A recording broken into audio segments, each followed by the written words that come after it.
Bom dia, pessoal! Estamos começando mais uma tarde juntos, com informação e o carinho da sua audiência. Bom dia! Sejam bem-vindos ao TN1. Aqui vamos falar de vários assuntos, entre eles o comércio de remédios roubados. Quem traz os detalhes ao vivo pra gente é a Tainá Lopes. Bom dia para você, Tainá. Bom dia, George. Ingrid, a você que nos acompanha no Tribuna Notícias Primeira Edição. A polícia recebeu uma denúncia de que uma dupla estaria comercializando remédios roubados. Foi até a casa em Bandeirantes, Cariacica, e na residência teve outros materiais nesse local. Mais de R$50 mil em dinheiro e cheques, cadernos com anotações de agiotagem, arma, tudo isso com dois indivíduos que também seguem sendo investigados em relação a esse crime da comercialização ilegal de medicamentos. Daqui a pouco eu volto com mais informações sobre o caso e converso também com o delegado responsável sobre essa investigação para a gente entender um pouco melhor essa história. Volto com vocês. Combinado. Obrigada, Tainá. E agora chamamos Felipe Chicarino, que conta a história de uma mulher que pode ter matado o marido para ficar com o dinheiro do seguro de vida. Bom dia, Felipe. Que história, hein?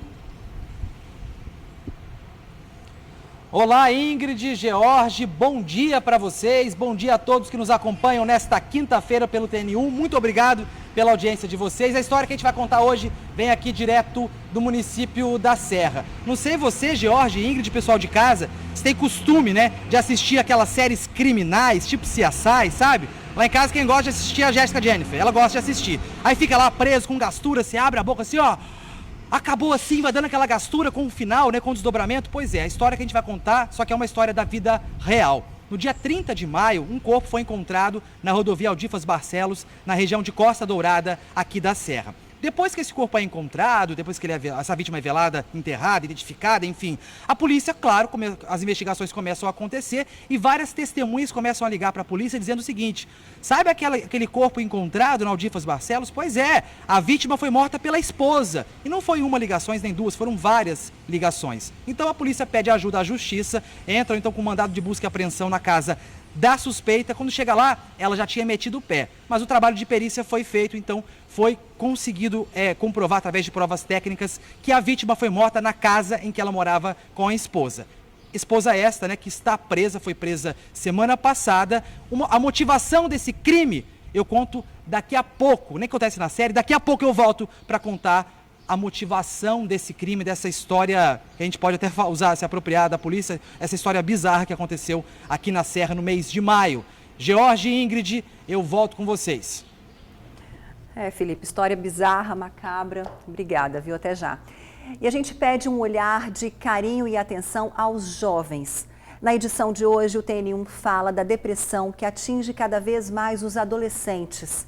Alguns, sem conseguir externar sentimentos que tiram a paz, chegam a se automutilar. Em casos extremos, muitos perdem a vida.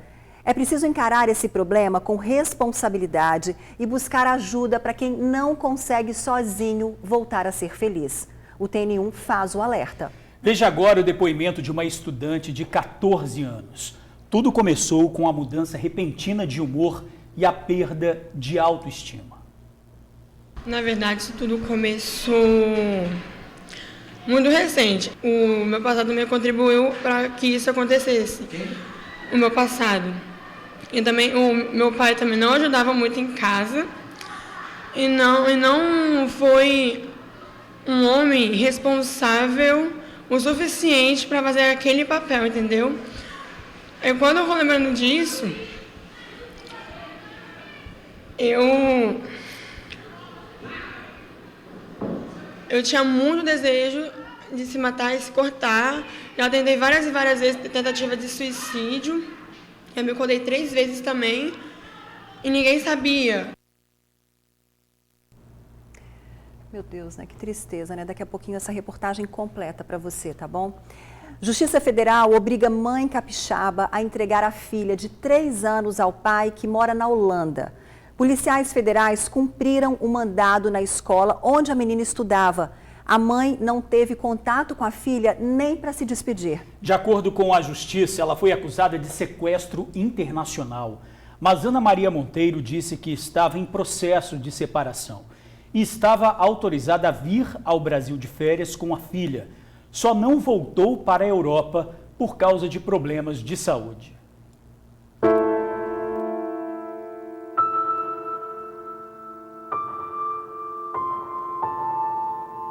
Os brinquedos favoritos da pequena de 3 anos de idade continuam espalhados pela casa. A história de Ana Maria e da filha é de persistência e superação. Ela tinha dificuldade para engravidar e lutou por 10 anos para ter a criança. Foram 10 anos de tratamento para engravidar,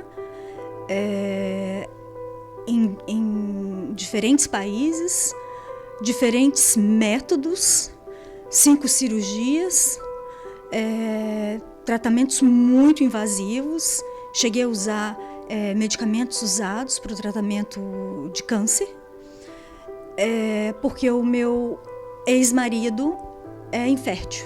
Ela morou por 15 anos na Europa e está em processo de divórcio com um homem de origem alemã com quem foi casada pelo mesmo tempo. Ele é o pai da menina. Ele sempre foi uma pessoa muito difícil, muito estourado, violento às vezes, mas eu amava o meu marido. 1 ano e meio depois que a filha nasceu, o homem pediu o fim do relacionamento. Este é o momento que começa a luta de Ana Maria pela guarda da filha. Eu tive uma gravidez de altíssimo risco. Fui hospitalizada 2 vezes, uma delas por 2 semanas. E depois fiquei 11 semanas de repouso absoluto para conseguir com que a minha filha nascesse com 39 semanas, saudável e viva. E aí, depois tive uma depressão pós-parto. Quando ela estava com 1 ano e 5 meses, ele pediu o divórcio, porque se apaixonou por uma outra mulher. E aí começou a fazer de tudo para tirar a minha filha de mim, porque ele queria, e isso ele falou repetidas vezes, inclusive em mediação, que a atual mulher dele fosse a mãe da minha filha e não eu. Em janeiro deste ano, Ana Maria pegou a filha e veio para o Brasil. A liberação da justiça holandesa era para passar férias de 1 mês. Teria que voltar no começo de fevereiro. Mas, segundo ela, problemas de saúde impediram. E menos de 15 dias depois, estava sendo acusada de sequestro internacional. 1 semana antes do embarque, eu tive uma dor forte no peito. Fui parar no pronto-socorro e o cardiologista que me atendeu fez alguns exames simples e disse que ele não poderia excluir que eu tivesse algum problema no coração que me impedisse de viajar, mas que o protocolo dos médicos no Brasil é saber primeiro antes de autorizar. Então ele pediu alguns exames que eu deveria fazer antes de me autorizar. Então eu comuniquei ao pai imediatamente, o meu advogado na Holanda, que eu não poderia voltar no dia 11 de fevereiro por questões de saúde, porque o médico cardiologista não tinha autorizado e tinha me pedido outros exames para fechar o diagnóstico e saber se eu podia viajar com segurança. A Justiça brasileira entrou no caso, recolheu informações preliminares e na última sexta-feira expediu a ordem de busca e apreensão da menina de 3 anos em favor do pai. Eu fui pega de surpresa numa operação junto da Polícia Federal para levar a minha filha, sem sequer me dar o direito de saber, nem de me despedir da minha filha. Eu só fui saber da decisão da juíza na hora que a minha filha já estava no aeroporto, fechada, e que o oficial de justiça me fez assinar a decisão da juíza. 6 agentes da Polícia Federal encontraram a menina em uma creche de Vitória. A pequena de 3 anos voltou com o pai para a Holanda. Eu sou uma mãe em luto, porque as possibilidades de trazer minha filha para o Brasil de volta são muito pequenas.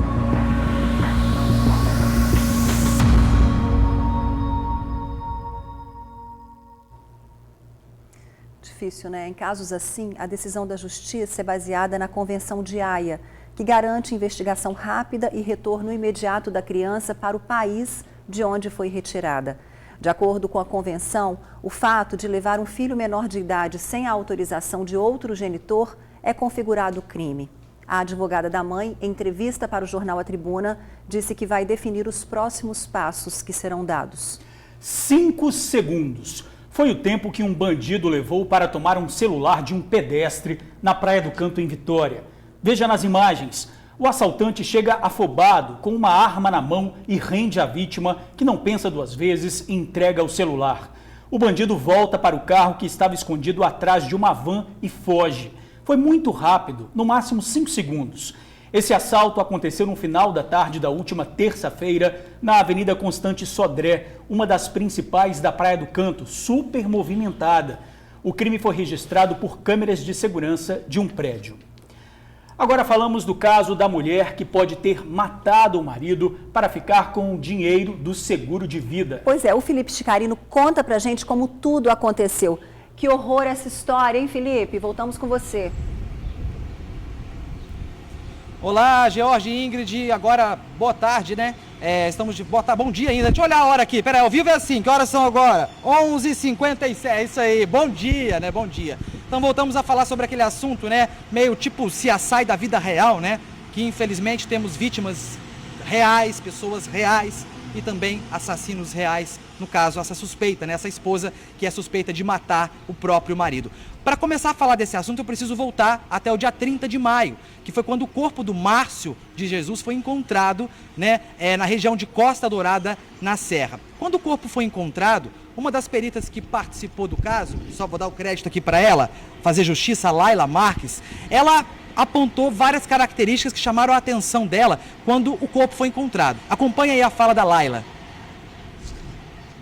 O cadáver foi encontrado apenas com roupas íntimas, né? O que chamou bastante atenção, porque ninguém sai de casa apenas de cueca. E também porque havia várias lesões bem compatíveis com a arma branca, agrupadas na região do tórax. E ele estava sobre uma canga, né? Que a princípio a gente viu que era um tecido com uma estampa feminina e identificamos que era uma canga, estava embaixo dele, como se tivesse usado como suporte para carregar essa vítima até aquele local. Ele apresentava também marcas de arrastamento no dorso, né, na região das costas, e que também indica que ele teria sido arrastado de algum lugar que causou aquelas lesões, né, e não ali propriamente naquele local onde ele foi encontrado. E também um gotejamento, que é um rastro de sangue, que indica que ele estava em movimento enquanto estava sendo carregado, vamos dizer assim, né? Pois é, depois desta constatação da perita, né, a polícia então começa a trabalhar com a investigação e testemunhas começaram a ligar para a polícia, né, para o 181, para dizer o seguinte: aquele corpo que foi encontrado em Costa Dourada, quem matou foi a própria mulher, a mulher do Márcio que matou. Então não foi uma ligação ou duas, foram várias ligações. Então a polícia pediu junto ao Poder Judiciário, né, um mandado de busca e apreensão para ir até a casa onde moravam então Márcia e Adriana. Quando a polícia chega lá, ela já tinha metido o pé, a suspeita não estava mais lá, mas com a ajuda da perícia, né, foi então conseguido as provas técnicas. A perícia, por exemplo, usou um reagente que conseguiu descobrir que tinha sangue de 3 pessoas diferentes no local do crime: do Márcio, de uma mulher e de uma terceira pessoa. Vamos aí ouvir o outro perito, o Onésio Barbosa. Acompanhe aí a fala dele. Inicialmente a gente achou estranho que a casa estava muito limpa. Né? Não é normal encontrar uma casa tão limpa daquele jeito. E tinha 2 ventiladores ligados, típico de que a pessoa deixou o local com grande rapidez, né? Usamos um reativo que identifica manchas de sangue. Esse reativo é em contato com um sangue que não é visto a olho nu, emite fótons de luz que a gente consegue observar e fotografar. As manchas observadas são típicas de cena de homicídio por arma branca. Tá? Teve muito espargimento na parede e no chão. Coletamos uma amostra dessas manchas identificadas pelo esse reativo e o DNA constatou que nessas manchas havia 3 perfis genéticos. Um dos perfis genéticos é da vítima, o outro perfil genético é de uma mulher e o outro de um outro homem.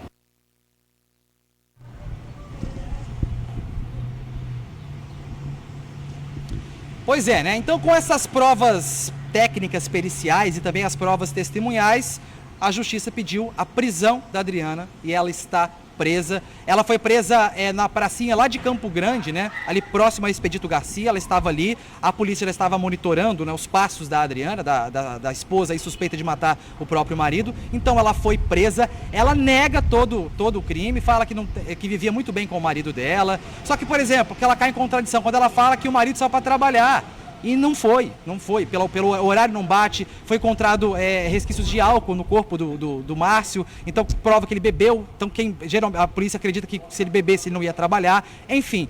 A motivação, ela assusta, porque eu perguntei para o delegado o seguinte: delegado, geralmente, né, quando a gente cobre muito crime, quando a esposa mata o marido, geralmente, via de regra, é por legítima defesa, é porque ela estava sofrendo, ela era vítima de violência doméstica, ela foi reagir. Aí eu perguntei isso, se há a suspeita. O delegado respondeu o seguinte, e a resposta não foi relacionada à violência doméstica. Acompanhei a fala do delegado Daniel Fortes, que é um dos responsáveis pela investigação. Ela continua negando, afirmando que não participou, não teria interesse na morte do marido dela. Porém, uma testemunha veio à delegacia e falou em depoimento que em fevereiro ou março desse ano, a Adriana o procurou, ofereceu R$1.000 a ele para que ele matasse o seu marido Márcio. Porém, a testemunha afirma que não aceitou essa incumbência e, segundo ele, a Adriana ainda, ao pedir para executar Márcia, ela falou, simula como se fosse um assalto. A motivação para esse homicídio que nos foi passada desde o início seria por questões de dinheiro. Então, a Adriana, possivelmente, a família fala que Márcio teria um seguro e que ela estaria interessada nesse seguro e em verbas trabalhistas que Márcio poderia ter direito caso ele viesse a morrer, né?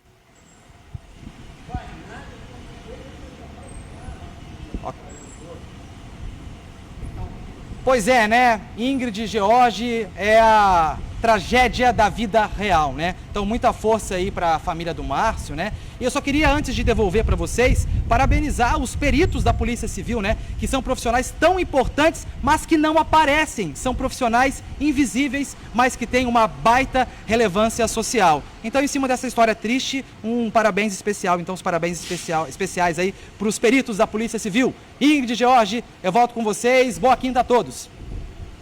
Obrigada, Felipe. Agradeço aí aos peritos mais uma vez, né, reforçando. E aqui a gente está sempre disposto a ouvir todos, delegados, peritos, extremamente importantes aí, né? E é aquele velho ditado, né? Não existe crime perfeito, né? Uma hora a verdade vem à tona, e aí é assim. Na Serra, um jovem morreu depois de invadir mais de 20 casas. Pois é, ele teria surtado, entrou em quintais, pulou muros, até cair morto na rua. Uma cena que deixou os moradores bem assustados. O homem alucinado veio da BR-101, entrou no bairro Vista da Serra, na Serra. Moradores do bairro vizinho de Campinho da Serra gravaram esse vídeo tentando acompanhar as façanhas do homem. Eu vi ele caindo daquele terraço. Aconteceu uma coisa com ele, porque tá todo mundo doido indo pra lá. Ele caiu daquele terraço daquela casa, eu vi ele caindo. O homem invadiu vários quintais, chegou a quebrar parte desse muro. Tudo visto pela Tatiana, que gravou o vídeo. Eu via ele totalmente desesperado, batendo palma, correndo assim em frente aos carros e nisso ele já começou a entrar para dentro das residências. Aí pulava um muro, corria, pulava outro muro, como se ele estivesse vendo alguém assim em cima dele, muito alterado, sabe? Como se estivesse querendo pegar ele para matar mesmo. Fugindo de uma situação imaginária, o homem invadiu várias casas sem ser agressivo com nenhum morador. Uma delas foi a do Sérgio. Para entrar, o homem arrombou a porta e quebrou um vidro, sempre com a intenção de escapar de algo. A sogra de Sérgio, de 69 anos, estava em casa e ficou assustada. A minha sogra estava varrendo o quintal lá atrás e aí ele fez com que ela entrasse com ele aqui embaixo, na minha casa de baixo aqui, que a minha sogra mora em cima. E entrou igual um alucinado, já foi quebrou a porta ali, tá cheio de pedaços de vidro no chão. Só entrou, rodou, tentou abrir a outra porta lá nos fundos, não conseguiu. e voltou por aqui de novo. Ainda em fuga, o homem continuou pulando quintais e invadindo outras casas. Ele foi para a parte alta do bairro. Já eram 6h30 da manhã, quando Natália percebeu que algo estranho acontecia na casa de baixo. Eu achei estranho, porque todo mundo está dormindo nesse horário, vim e para avisar o meu marido nisso, ele já estava acordado, aí a gente foi para os fundos para ver se estava alguma coisa lá atrás. Quando ele chegou, o rosto lá na nossa varandinha no fundo, o cara já pulou o muro, a janela e já caiu do segundo andar e todo relepado, já pulou o outro muro dessa vizinha aqui do lado e já pulou o muro lá dos fundos. No caminho que esse desconhecido fez, ele acabou entrando também nesta casa aqui. E na parte de baixo, deixou os moradores como David desesperado. O homem chegou, olha só, a quebrar a porta aqui dando chutes. O David ouviu parte dessa confusão, né, David? Como é que foi? Conta aí pra gente. Quando eu saí na janela ali, eu vi a minha irmã saindo pela porta e ele pulou a outra janela. Entrou por essa porta, pulou a janela e caiu lá embaixo no quintal. Dali ele pulou os outros muros e saiu na rua lá embaixo. Ele entrou por essa porta aqui, veio no quarto e dessa janela que está até amassada, ele pulou uma altura de aproximadamente 3 metros e foi para lá. Ó. E é justamente mais adiante, do outro lado, que ele ainda teve forças para correr, que ele acabou caindo e ficando lá. O homem, que aparenta ter cerca de 30 anos, não foi identificado. A perícia avaliou o corpo e não constatou marcas de violência. Moradores desconfiam que ele seja de Planalto Serrano, bairro vizinho, mas no bairro Vista da Serra, ninguém o conhece. O caso foi registrado como encontro de cadáver porque não há indícios de morte violenta. O jovem teria batido a cabeça no chão depois de cair de um prédio. O corpo foi encaminhado para o DML de Vitória para identificação da vítima e causa da morte. O casal se separou e agora quem fica com a casa? Daqui a pouquinho, Conexão Justiça aborda essa questão tão delicada. Marcele Altué mostra o caso de uma mulher que não aceita deixar a residência que pertence à ex-sogra. Um climão, gente. E isso não é raro, viu? É preciso entender essas questões para ninguém ficar desamparado. Não perca o Conexão Justiça, é já já. E olha o que aconteceu em Cariacica. 2 homens foram presos com armas, remédios roubados e mais de R$50 mil. Tainá tem os detalhes pra gente. Voltamos com você, Tainá.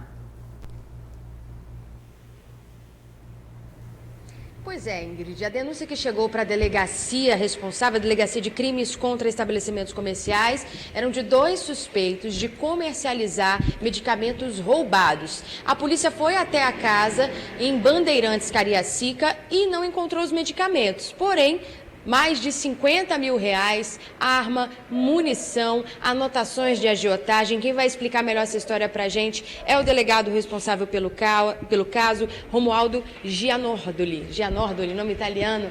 Delegado, explica pra gente, na verdade, então, a denúncia chegou como roubo de medicamentos e comercialização desses medicamentos e foi se desenrolando de outra maneira, né? Muito obrigada pela sua participação. Por nada, boa tarde a todos. Exatamente, o que deu origem às diligências foi a informação de que havia uma carga roubada de medicamentos naquela residência. A equipe foi para lá, encontrou o Oswaldo na porta da residência, que franqueou a entrada, apesar da entrada da residência ser do Marcelo, e lá dentro não foi encontrada essa carga, mas havia indícios de que eles realmente lidavam com alguma coisa na cadeia de produção dessa comercialização de remédios de procedência ilícita, mas foram encontrados lá dentro diversos títulos de crédito, contratos, grande quantia de dinheiro, anotações de agiotagem, que são do Marcelo, o próprio admitiu, e também uma arma de fogo, uma pistola .40 de uso restrito, que estava atrás da churrasqueira do Marcelo e que o Marcelo dizia que pertencia ao Oswaldo.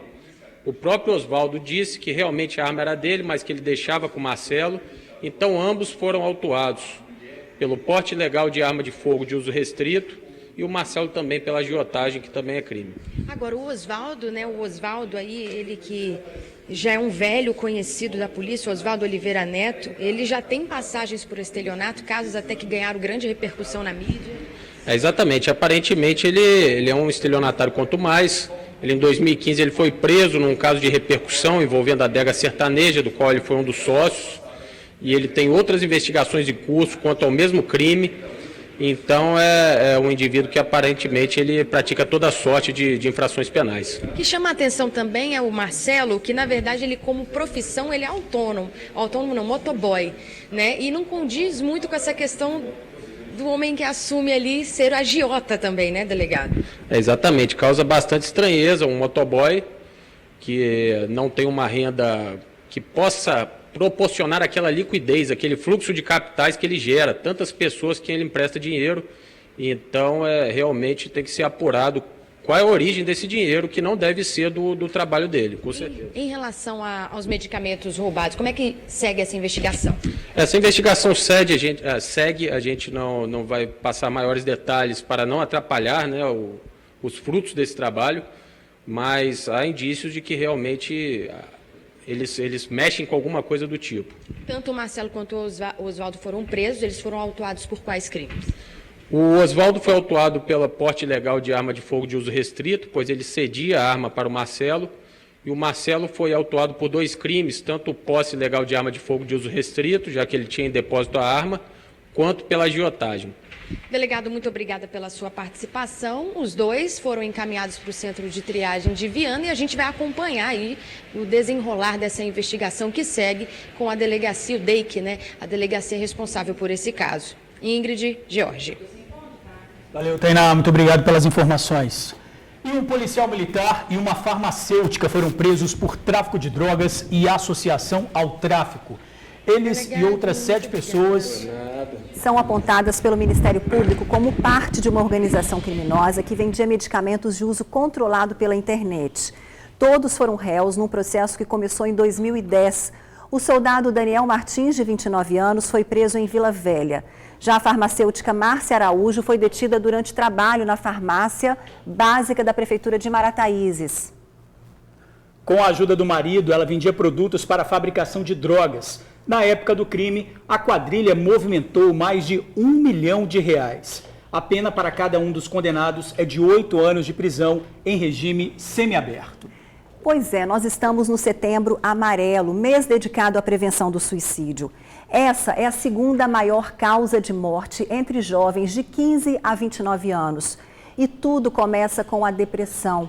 Um dos sinais da doença é a automutilação, que muitas vezes nem é percebida por familiares e amigos. Para mudar essa realidade, escolas da Serra desenvolveram um projeto para identificar alunos com sinais de depressão e dar o apoio emocional que eles precisam.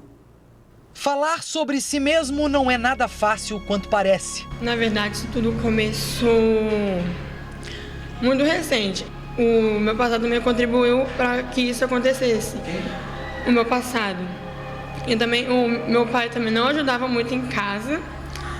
E não foi um homem responsável o suficiente para fazer aquele papel, entendeu? E quando eu vou lembrando disso,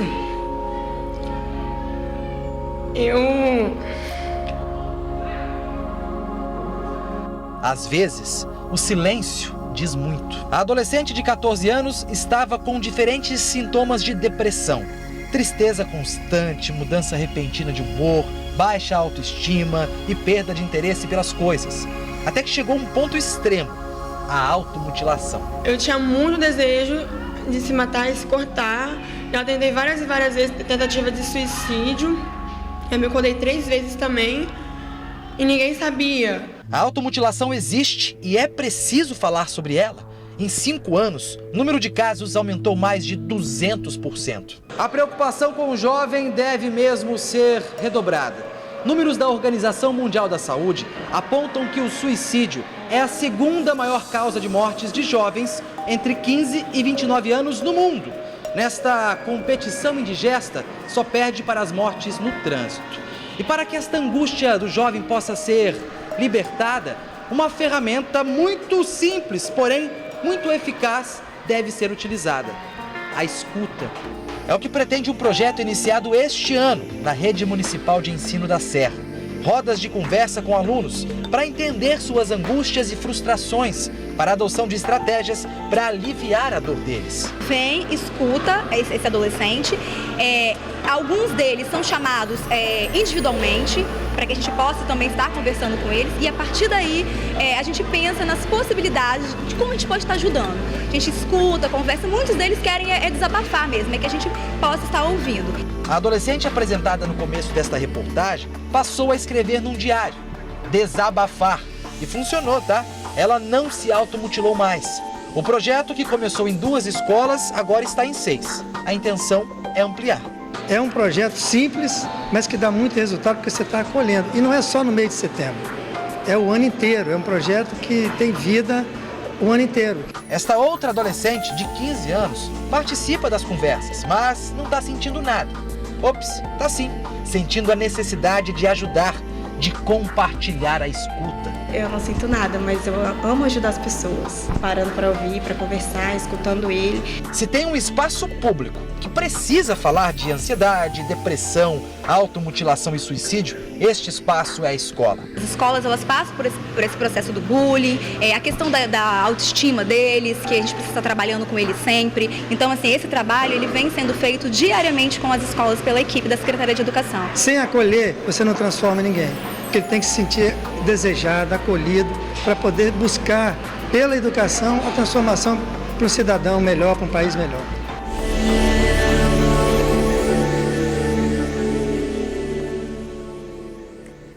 Que alerta, né, pessoal? Olha a importância de escutar o outro, de ouvir o outro.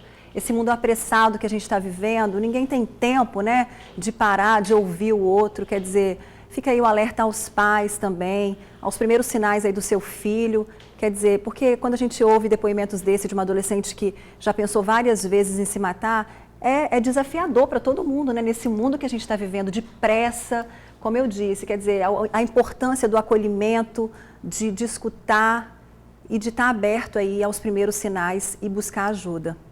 É verdade, a prevenção ao suicídio é um assunto muito delicado, precisa ser falado. Tudo começa aí com a depressão, não é frescura, é uma doença e tem aí sérias consequências. Como você bem disse, é preciso falar sobre isso, se abrir, não tem como esconder. É uma das principais causas de morte de adolescentes em todo o mundo. E aos pais, atenção sempre, né, para não perder o bem mais precioso que a gente tem, que são os nossos filhos, né, pessoal? Ontem mostramos a quadrilha que roubava carros no Rio de Janeiro, vendia os veículos pela internet e fez vítimas aqui no Espírito Santo. Pois é, como identificar carros fraudados para não cair nesse tipo de golpe? Acompanhe na reportagem. A polícia divulgou a foto deste homem como suspeito de crime relacionado à venda de veículos. Roberto José de Oliveira está com a prisão decretada por fazer parte de uma quadrilha que anuncia veículos na internet com documentação adulterada. As vítimas não percebem e acabam adquirindo os carros. Aqui no estado, a polícia identificou 2 vítimas, uma de Linhares e um idoso em Guarapari que chegou a transferir mais de R$90 mil para a conta do suspeito. Uma organização criminosa do estado do Rio de Janeiro vem roubando veículos naquele estado e inserindo nesses veículos placas e demais sinais de identificação de veículos originais do estado do Espírito Santo, ou seja, vem clonando veículos e vendendo esses veículos aqui para compradores de boa fé. Para alertar você, amigo do TN, procuramos um especialista que agora nos orienta sobre o passo a passo da compra segura. O gerente de veículos do Detran explica que o ponto de partida está na checagem dos documentos. Se a pessoa que vende é a mesma identificada na documentação do carro. Jamais pague nada sem ver o veículo. Chegou, entregou, mostrou o veículo, vai pegar a documentação dele, entra no site do Detran, na aba de veículos do site do Detran, é aberto ao público, ele pode consultar se aquele veículo, em se tratando de veículo original, ele tem condições de ser vendido, se ele não tem uma restrição judicial, se ele não é alienado a nenhum banco, se ele não tem um impedimento que impeça a transferência.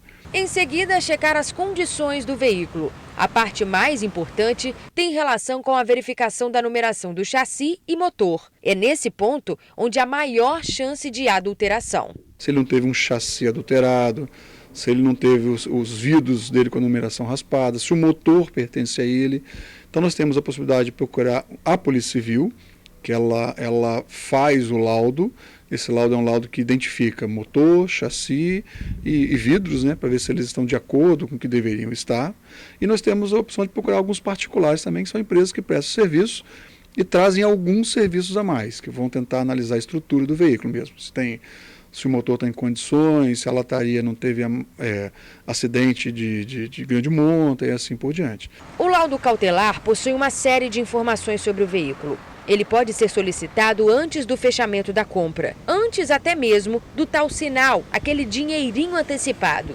É muito comum um golpe também que a pessoa assim, olha, para segurar o negócio eu preciso que você me adiante 10%, 5%. A não ser que você esteja vendo o veículo, já tenha passado por todo aquele trâmite que a gente falou, de checar a documentação, checar a propriedade, checar o veículo, é viável, é legal essa questão de segurar enquanto faz o trânsito de documentação, mas só depois de ter visto o veículo e ter comprovado toda a sua originalidade. O problema da vistoria do Detran é que ela acontece depois da negociação.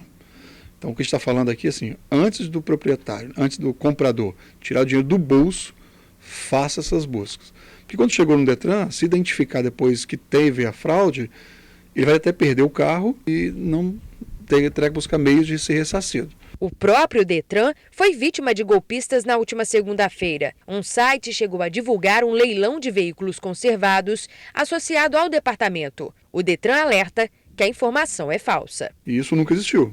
Então, no mesmo site, ele dizia que Tribunal de Justiça e Detran Espírito Santo estariam leiloando veículos que nunca aconteceram. Bom, a polícia já está investigando esse caso. Sobre a venda de veículo, busque informações no site oficial do Detran, detran.es.gov.br. Quando o amor vence as limitações, prepare seu coraçãozinho para conhecer o Kaká, um garotinho que nasceu com deficiência múltipla. Ele entende tudo, ouve bem e agora consegue se expressar com os pés. Isso mesmo, com os pés, Kaká pinta e colore e tem um longo caminho a percorrer. Mas com o carinho da professora, contadora de histórias, ele certamente vai além. Veja na reportagem de Cícero Delfino e Vanessa Calmon. Mas João falou, não se preocupe Maria, nós vamos achar a nossa casa de volta, nós vamos encontrar o caminho. Enquanto a professora lê a história, Carlos Daniel, ou Kaká, como prefere ser chamado, escuta com atenção. Em seguida é hora da atividade prática. Sabe qual atividade que nós vamos fazer? Nós vamos colorir a árvore da floresta. Ó, espera que eu vou colocar a tinta. Tinta no papel, pincel no dedo e começa a pintura. Também tem a parte da escrita. Pega a canetinha e vamos desenhar.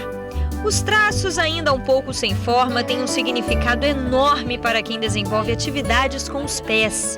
No caso do Carlos Daniel, eu faço atividades com ele de coordenação motora, porque ele não tem o controle dos braços. Então, nós estamos trabalhando para treinar o treino, né, de limite e futuramente até escrita com o pé.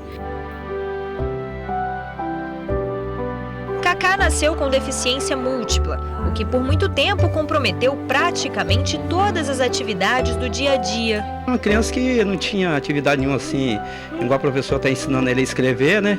Ele já pega a caneta com o pezinho, já tem um controle, né? Antes ele não tinha nada disso. E até o pincel também, na hora de pintar, já, igual a professora falou, ele já está pintando já dentro do limite dele ali, né? O estudante ainda tem muitas limitações e uma batalha grande pela frente. Sim, a gente sabe, mas agora ele tem perspectiva de aprender coisas novas. Com as visitas da professora Dirlene, tudo mudou. Eu creio que a tendência é melhorar mais ainda, né? Com a dedicação que a professora tem com ele, a tendência é cada vez ficar melhor. O Kaká é atendido por uma das professoras de educação especial do município há 1 ano e 8 meses. Ela vem até aqui uma vez por semana e desenvolve diversas atividades com ele, que é uma das 500 crianças que são atendidas pelo programa do município e que tem a oportunidade de reescreverem a sua história. É muito importante a gente falar que é o 3º ano que Viana desenvolve o projeto Setembro Verde. Verde, que é um mês dedicado a trabalhar exatamente a questão da inclusão. Então, o primeiro ano nós fizemos uma mostra fotográfica com os nossos alunos especiais, o segundo ano foram com as famílias desses alunos e esse ano, no dia 18, nós vamos fazer a abertura da exposição com os professores que trabalham com esses alunos. Então, é um movimento muito interessante, muito importante para despertar nas pessoas exatamente, né, a importância que tem a escola, o aprender para essas crianças. Nós vamos fazer o quê? Com tinta? Com tinta? Superação, força de vontade, dedicação, amor. São palavras-chave quando falamos em educação, seja ela especial ou convencional. O que importa mesmo é o conhecimento, riqueza capaz de abrir caminhos na vida. Calma, só dentro do limite.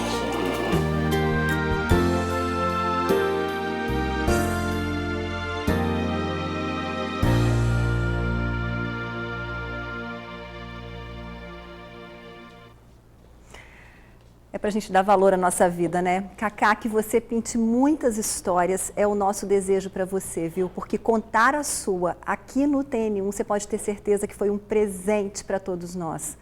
Obrigada, professora Dirlene, por tanto amor e dedicação. E Viana, pelo projeto de inclusão. Isso é transformar vidas e oferecer esperança a famílias que já sofrem tanto preconceito e falta de acolhimento. Que bacana, né, Ingrid? A gente às vezes acorda de manhã, não é? As pessoas viram e falam bem assim, vamos superar, vamos acordar, vamos para a vida. Mas a gente vê esse exemplo aí, olha que superação, olha que exemplo para todo mundo, né? É de emocionar mesmo, é muito bonito ver isso. É um presente para a gente conhecer o Cacá, é como eu falei. E a seguir, um velho problema na cidade, os bueiros abertos que acabam provocando acidentes. Em Chácara Parreiral, na Serra, já tem vítimas de buracos que viraram armadilhas. O Conexão Justiça de hoje fala de separação de casais e a disputa pela residência. Você sabe como administrar essa questão? Não deixe de ver o que dizem os advogados. Tem ofertas de emprego para assistente técnico, auxiliar de estoque, motorista de carreta e tem ainda outras vagas. Fique ligado. Voltamos bem rapidinho. Não saia daí. Tribuna Notícias volta já.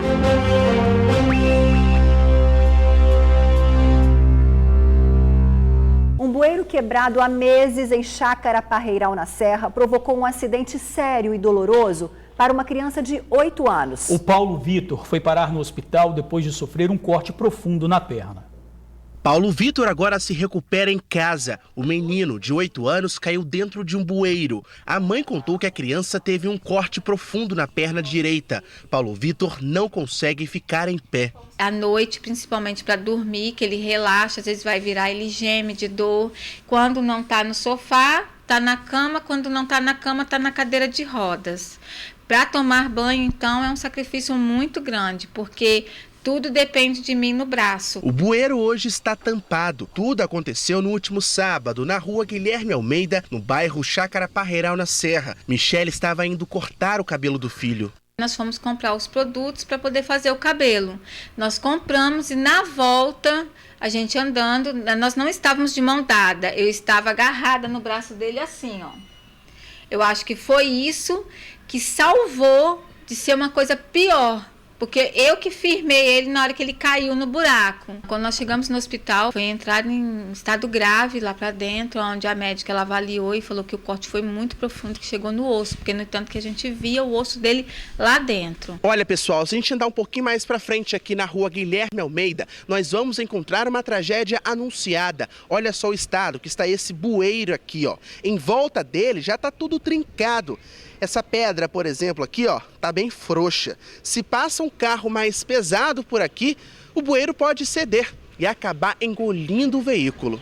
Indignada com toda a situação, Michele disse que pretende ir à justiça. A gente vai entrar com uma pequena causa sobre a prefeitura, né, de todo o gasto que a gente está tendo com o Paulo Vitor e o transtorno, né, além de tudo isso. Porque eu trabalho na minha casa e todas as vezes que eu preciso sair ou que eu preciso de auxílio, eu tenho que pagar uma pessoa para vir ficar no meu lugar.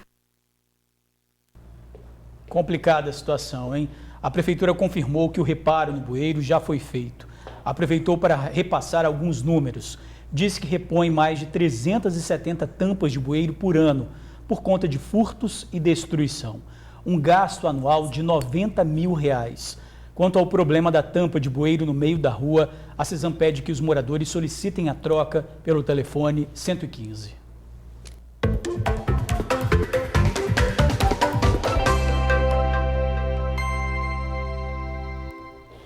Aquele nosso momento emprego. Veja as vagas do dia. São chances para assistente técnico, auxiliar de estoque, encarregado de armazém, motorista de carreta, auxiliar de produção, executivo de contas, promotor de vendas, coordenador de RH, gerente predial, recepcionista e assistente de cobrança. Cadastro no site psicoespaço.com.br. Quinta-feira, 19 de setembro, vamos juntos conferir o que é destaque no Jornal A Tribuna. Governo federal prepara nova reforma trabalhista. Aqui na foto principal, o trânsito já matou 467 no estado este ano. Bandido é expulso de bairro por traficantes após executar a ex-namorada. Bolão de assessores do PT em Brasília leva o prêmio de 120 milhões da Mega Sena. Mãe obrigada a entregar a filha para o pai na Holanda. E ainda destaque no Jornal A Tribuna desta quinta-feira. No AT2, show para famílias com o fenômeno do videogame. Atlético Paranaense é campeão da Copa do Brasil. E no caderno especial sobre rodas, novo HB20 tem motor turbo e freia sozinho.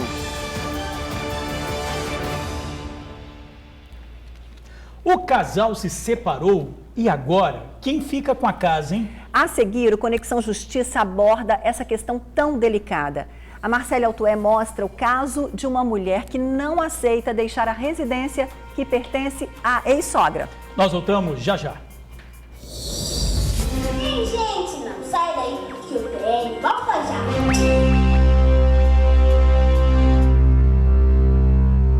O Conexão Justiça de hoje traz um caso interessante. Um amigo do TN está tendo problema com a ex-mulher, que mesmo depois do divórcio não deixa a casa onde eles moravam. E o local é da mãe dele. Marcele Altué conversou com um especialista na área, referência em todo o Brasil, que explicou o que fazer e alertou. A pessoa que não quer deixar o imóvel, que não é dela, pode até responder criminalmente.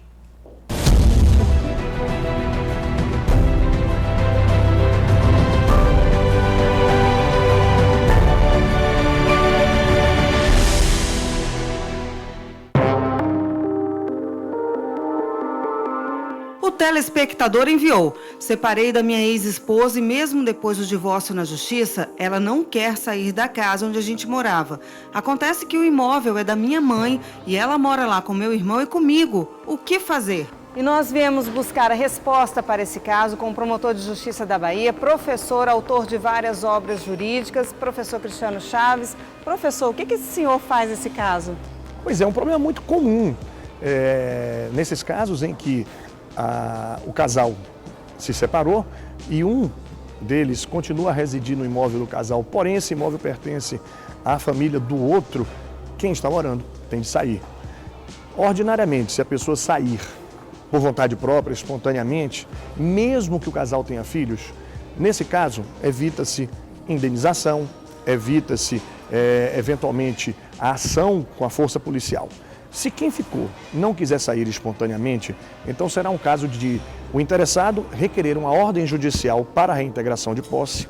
E se a reintegração não for cumprida pelo oficial de justiça, pode ser cumprida inclusive com força policial. E como pedir a reintegração de posse?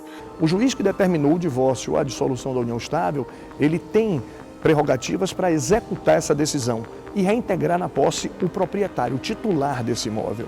Por isso que se deve requerer isso o mais breve possível, inclusive para evitar desdobramentos futuros. O telespectador disse também que a mulher não quer sair da casa porque ela ficou com a guarda do filho do casal e por isso a criança poderia morar lá. Esses filhos também terão de sair porque eles terão direito à pensão alimentícia. Este pai pagará a pensão alimentícia e no cálculo da pensão alimentícia estará embutida a habitação, a moradia. Mas não se poderia imaginar que a pessoa ficará morando no imóvel que não lhe pertence. A mulher que não quer deixar a casa que pertence à ex-sogra pode até ser condenada a pagar indenização por isso.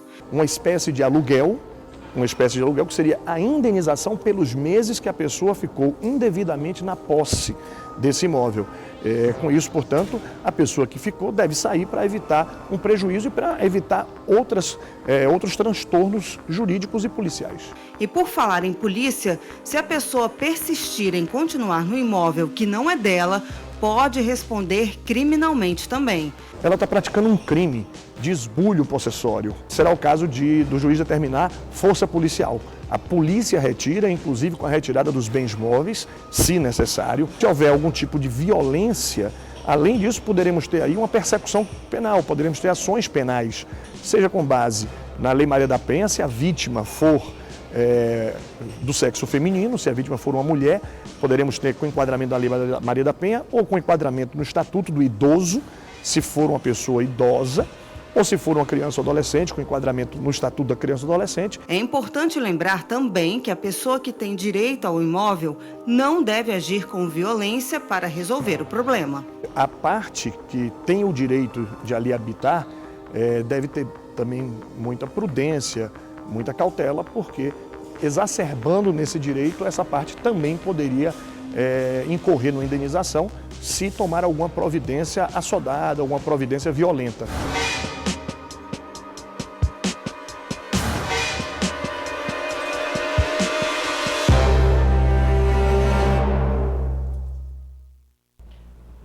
Que situação, hein? E o telespectador disse ainda que a ex-mulher faz ameaças à mãe dele. Então, como disse o especialista, é melhor a mulher sair por vontade própria, para não ser obrigada a pagar indenização ou até responder a um processo criminal. Complicado, né, Ingrid? Muito Olha, você também tem dúvidas sobre os seus direitos? Manda pra gente. O e-mail é conexãojusticatn@gmail.com ou na página profissional da Marcele no Facebook, Marcele Altoé Oficial. E a gente fica por aqui agradecendo o seu carinho, sua audiência e amanhã te convidando a estar aqui com a gente às 11h45. Obrigado por assistir ao jornal, pela companhia de sempre. Você fica agora com a Isabela Vidal no Ronda Geral e amanhã, 15 para meio-dia, estamos juntos. Isso aí. Tchau. Até amanhã.